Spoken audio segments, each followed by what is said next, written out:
Hi, my bio people. How are you? I miss you, miss you, miss you. I do, really. It's Easter Sunday. I'm doing recordings. It's doom and gloom out there. Raining. Yeah. I hope you are well. I hope I didn't even see. I was so excited to see you that I didn't even think about about this. Okay, here we go. I hope you guys are well. I hope this video finds you well. I hope that you are with your families or can enjoy your families. It's been sad for me today. Yesterday we had word that a family member passed away. It was my great aunt. She was older. She lived to a ripe old age. She's 96. She was 96. But still, it's not easy. And the family can't get together. We can't do stuff for her. So it's been hard.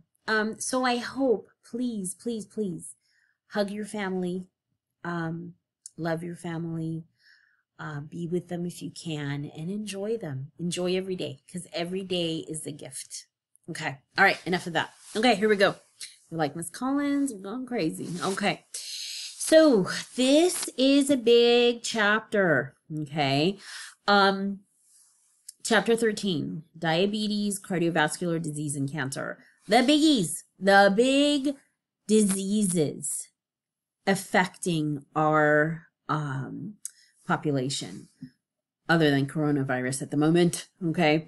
Diabetes, cardiovascular disease, cancer. If you remember, cardiovascular disease was the #1 killer in the United States, followed by cancer, okay? And diabetes causes all kinds of problems. Okay, so we're going to look at this lecture and divide it into diabetes, cardiovascular, and cancer, okay? So let's go ahead and start. More than 29 million Americans have diabetes. It's not a joke, okay? Cardiovascular disease is the #1 cause of death in the United States. 5-year survival rate of Americans with cancer has now increased to 69%. Okay, that's amazing. Within my lifetime,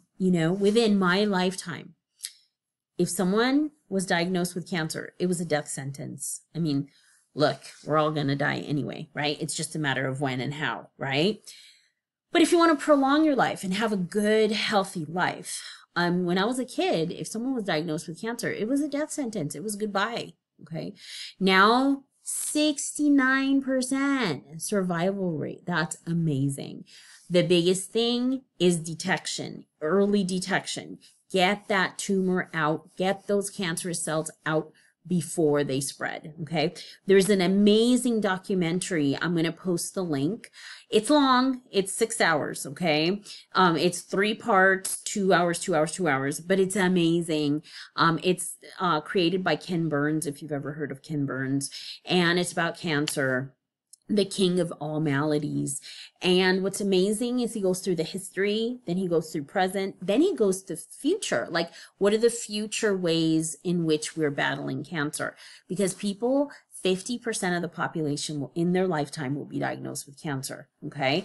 Again, not a death sentence anymore because 69% survival rate, okay? All right, so chronic disease, what's the problem with that? Types, symptoms, complications with diabetes, cardiovascular system, what's the problem with cardiovascular disease, cardiometabolic risk, cancer, personal choices. The way you live your life makes a difference and can affect how well you will do and what the quality of life. All right, so what's a chronic disease? Chronic. If something is chronic, it's not acute. It's not like sharp pain or you get a cut and that's acute and you heal and you get better. Chronic is it's happening over and over and over again over long periods of time, causing issues. A disease that comes on gradually lasts a long time. Yeah. Many chronic diseases can be managed, but resist a complete cure. Yuck. Okay. Chronic disease caused 7 out of 10 deaths in the United States. Wow. That makes me want to eat well right now. No more chocolate, no more candy. Ugh. It's Easter. About half of all adults in the United States have at least one chronic disease. Half. and about 1/4 have 2 or more. Okay, so it's not uncommon. Maybe someone's a diabetic and they have cardiovascular issues. And that's the thing about the coronavirus that's so nasty, right? They talk about people who have predisposing factors. Well, a lot of people are not well in this country, or they're right at that line of battling chronic disease. So getting this new infection, bam, hits them hard. Okay, some 86% of the 700 billion in annual healthcare expenditures in the US goes towards treatment of chronic disease. Chronic disease generally reduce health-related quality of life. And that's something that I was talking about. You know, when I said, when I've shared this very personal thing with you guys where I said, you know, a cousin, a really close cousin got killed in a head-on car accident. And I was like, what's the point? What's the point? We're going to die anyway.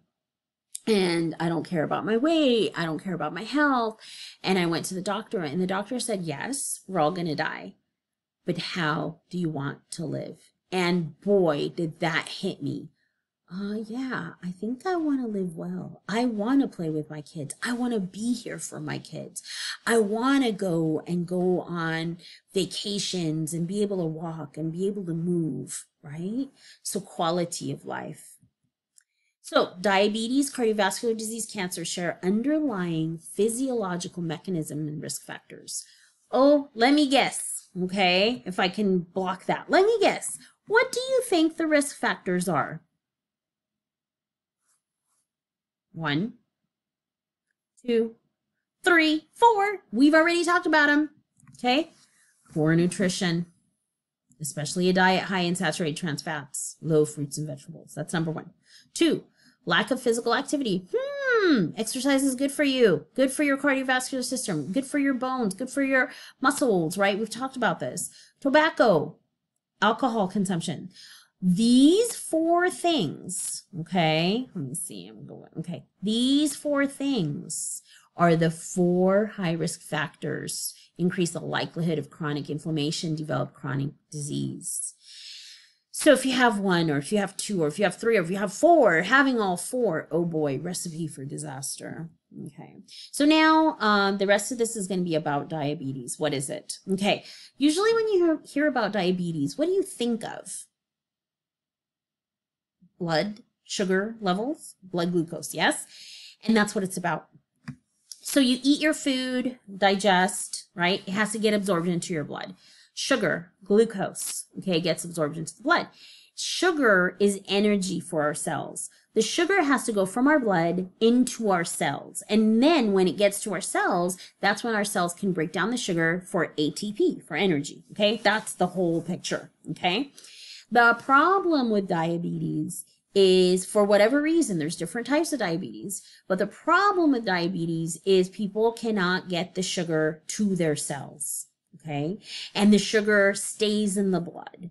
And if it stays in the blood, they're high blood glucose levels. And if it's high, now that's diabetes. And the problem is, if the cells can't get the sugar, they can't get their energy. If they can't get their energy, the cells are going to suffer. The organs are going to suffer. It's a horrible disease, honestly. Okay, it's not easy. I don't know. When I was young, I'd hear about diabetes and you're like, so-and-so's diabetic, so on. Well, guess what? It can really be damaging. You hear about people losing their eyesight. You hear about people losing their toes, their feet, their legs, okay?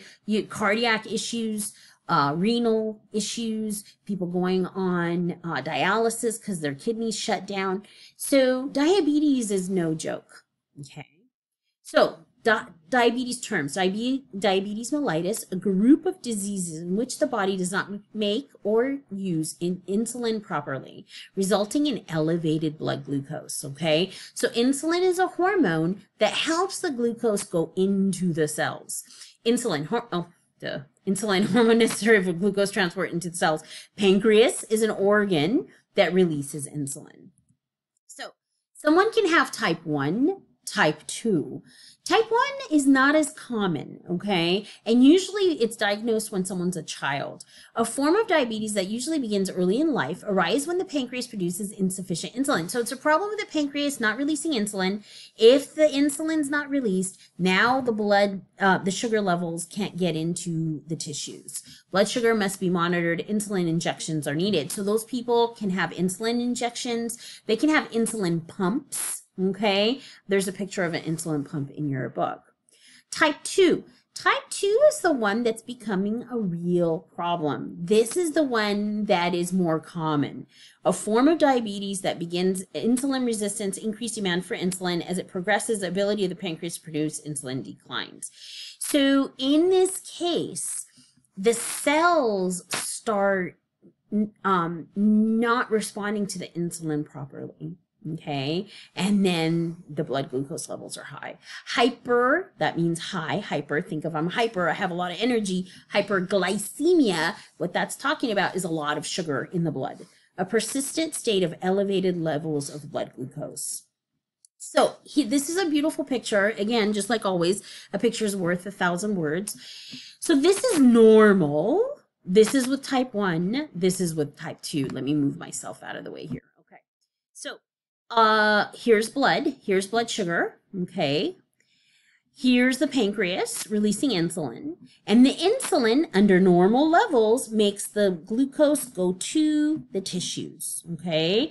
Insulin signals body cells to remove glucose from the bloodstream, going to the tissues. Blood glucose levels is regulated, body cells taking glucose convert it to energy. So this is a good case scenario, okay?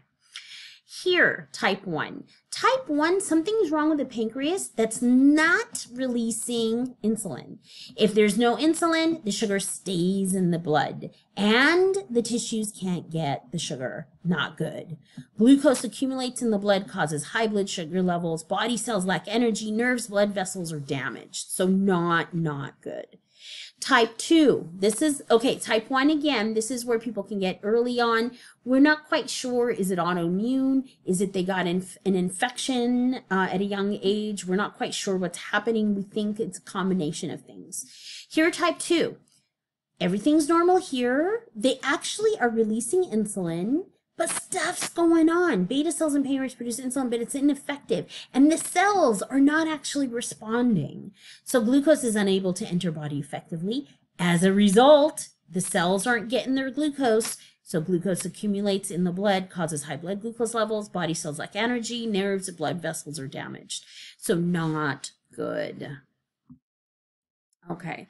Gestational. Do you know what that means? Gestation, we're talking about pregnancy. Sometimes women get gestational diabetes, develop in almost 6% of pregnant women, but it usually disappears after childbirth. Type 1.5, several varieties of diabetes, blending aspects of type 1 and 2. Researchers estimate that perhaps 5% of all diagnoses of type 2 are actually due to 1.5. How do we detect diabetes? What are the warning signs? Urination, thirst. If blood sugar levels are high, the body's trying to maintain blood sugar levels, so get more water in to kind of dilute it. You can think of it that way. And when there's too much water, we're going to pee a lot. So it's being thirsty and peeing a lot. Those are examples. Hunger, we're not getting the sugar. Tired, we're not getting the sugar to the tissues, so we're getting really tired because we're not getting the energy. This sounds horrible. Numbness, tingling in hands and feet. Again, that has to do with circulation. Tendency to develop vaginal yeast infection. You wanted to hear that, right? So these are the signs. Now, why does it matter? Especially for kids, because sometimes with kids, you don't know what's going on. You never think a kid's going to be diabetic. But if this is happening, really thirsty, peeing a lot, ooh, that might be a sign, okay? Pre-diabetic, you've probably heard of this. A persistent state of blood glucose levels being higher than normal, but not high enough. So a lot of us, this sounds really scary, honestly, are pre-diabetic. We're walking around pre-diabetic and we don't know it because, think about this. And when I say a lot of us, I'm talking about if you're heavy, okay? If you're heavy, if you have those predisposing scenarios, we don't walk around checking our blood, right? So if we don't walk around checking our blood, we don't know if our blood sugar levels are right at that tipping point. Okay. Hyperglycemia, high blood sugar. Okay, we're going to stop here and then we have our next video.